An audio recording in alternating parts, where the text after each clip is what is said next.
ఆయన లేచాడు. ఏ శరీరాన్ని వెతకడానికి మీరు వస్తున్నారు? ఏ యేసును పాతి పెట్టబడిన యేసును చూడడానికి మీరు వస్తున్నారు? ఆయన లేచి,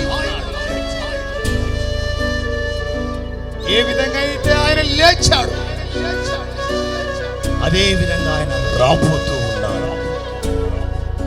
ఆ రాబోయే రాకకే నిన్ను సిద్ధపరచడానికి ప్రతి దైవజనుడు, ప్రతి ఆత్మపూరుడు, ప్రతి అభిషక్తుడైన పాస్టర్ గారు నీ కోసం ప్రతిరోజు కన్నీరు కాచి ప్రార్థిస్తూనే ఉన్నారు. ప్రతి దైవజనుడు విజ్ఞాపన ప్రార్థన నీ కొరకు చేస్తూనే ఉన్నాడు. నీ నడవడిక, నీ మాట తీరు, నీ పద్ధతి చూస్తూనే ఉన్నాడు. ఎందుకో తెలుసా? నేను ఏ స్థలములో ఉన్నాను అదే స్థలములో మీరు ఉండులాగున నేను మరలా